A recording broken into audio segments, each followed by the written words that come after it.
ત્યારે ઈસુ બહાર નકળીને એની રીતને પ્રમાણે જૈતૂન નામના ડોંગરી પર ગયો અને સેલા હોદા એને વાહેડ ગયા. એની જગ્યા પોતેને ઈસુએ એને કીધું, પ્રાર્થના કરો કે તમે પરીક્ષણમાં નહીં પડો.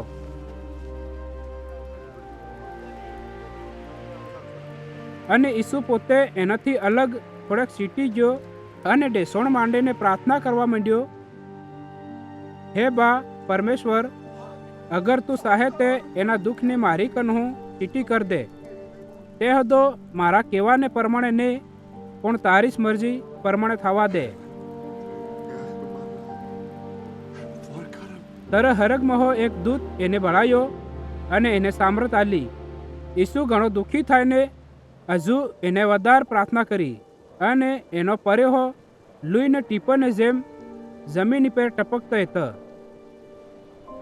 ત્યારે ઈસુ પ્રાર્થના કરીને ઉઠ્યો અને પોતાના સેલકને આવીને એનાને દુઃખી થઈને હુતીલા બાળ્યા અને એનાને કીધું, હુંકા હુવો હે, ઉઠો, પ્રાર્થના કરો કે તમે પરીક્ષણમાં નહીં પડો. ઈસુ એમ કેસ રહ્યો હતો કે એક મનખાનો ટોળો આવ્યો અને એના 12 શિલમનો એક, જેનું નામ યહૂદો હતું, પદ્ધતિ અગેડ આવતો હતો. વેયો ઈસુને ભૂખી દઈને નમસ્તે કરવા હારું એને નજીક આવ્યો.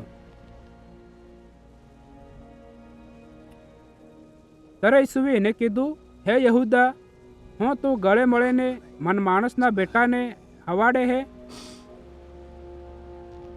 એના સેલવે જરા બાળ્યું કે હું થવાનું હે તે કીધું, હે પ્રભુ, હું અમારી તલવાર વાજ્યે અને એના મને એકે મોટા યાજકના નોકરી પર તલવાર વાઈને એનો જમણો કાંદડો કાપી દેડ્યો.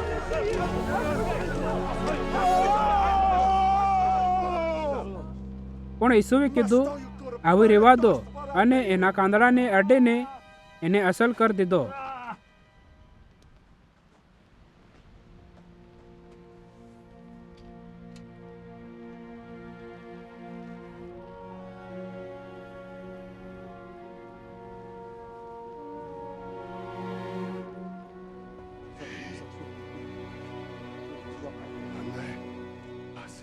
ત્યારે ઈસુએ મુખ્ય યાજક અને મંદિરના ચોકીદારોના અધિકારીઓ અને અગુઓથી જે એને હાવા હારું આવ્યા હતા કીધું, હું તમે મને ડાકુ જાણીને તલવારી અને લાકડી લઈને નીકળ્યા હે.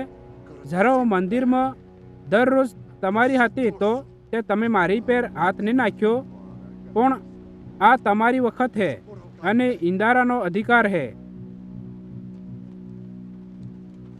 ફેર વૈયા ઈસુની હાઈને લઈ ગયા અને મોટા યાજકના ઘેરમાં લાયા.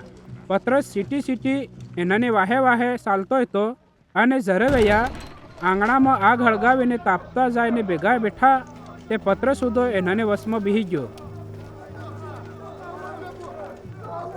ત્યારે એક નોકરાણી પતરસને આગના ઇજવાળામાં બેઠેલો બાળેને એનેમાં એક સીધી નજર કરીને એને કહેવા માંડી, ઈયો માણસ હતો તે ઈસુને હાથે હતો. પણ પતરસે એમ કહીને નકાર કર્યો, હે ભાઈ, હું એના માણસને નહીં જાણતો. થોડીક વાર પછી કંઈક બીજા માણસે એને બાળીને કીધું, તો હોદો તે એના માણસમાંનો એક હે. પતરસે કીધું, હે ભાઈ, હું એના માણસમાંનો નહીં. લગભગ 1 કલાક પછી એક બીજો માણસ કડક પડેને કહેવા માંડ્યો, ખરેખર ઈયો માણસ હોદો તે એને હાથે હતો, કેમ કે ઈયો હોદો તે ગલીલ પ્રદેશનો હે. પણ પતરસે કીધું, હે ભાઈ, હું નહીં જાણતો કે તું કેના બારામાં કહે હે. જરા વૈયો એમ કેસ રહ્યો હતો કે તરત કુકડો બોલ્યો. ત્યારે ઈસુએ પતરસમય ફરીને બાળ્યું અને એને ઈસુની વૈયે વાત યાદ આવી જે એને કીધી હતી, આજે રાતે કુકડો બોલ્યા પહેલ તો 3 વાર મારો નકાર કરે. અને પતરસ બહાર તો નકળીને ડહુકે ગાંગર્યો.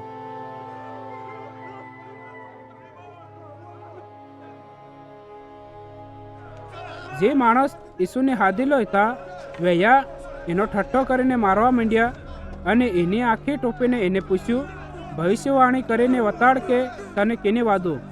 અને એનાવે બીજી સુધી ઘણી બધી વાતે કેને ઈસુની નિંદા કરી.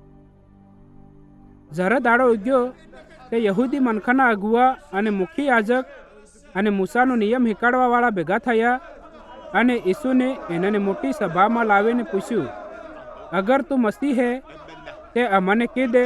ઈસુએ એને કીધું, અગર હું તમને કહું તે તમે વિશ્વાસ નહીં કરો, અને અગર હું તમને સવાલ પૂછી તે તમે મન જવાબ નહીં આલી શકો. પણ આવુંથી હું માણસનો બેટો બધો કરતો સામર્થવાળા પરમેશ્વરની જમણી બાજુ બેહે. ઈયો સાંભળીને બધાએ કીધું, તે હું તું પરમેશ્વરનો બેટો હે? ઈસુએ એને જવાબ આપ્યો, તમે પોતે જ કહો હે અને હું પરમેશ્વરનો બેટો હેસ. ત્યારે એનાવે કીધું, આવું આપણે પુરાવાની શું જરૂર હે, કેમ કે આપણે પોતે જ સાંભળી લીધું હે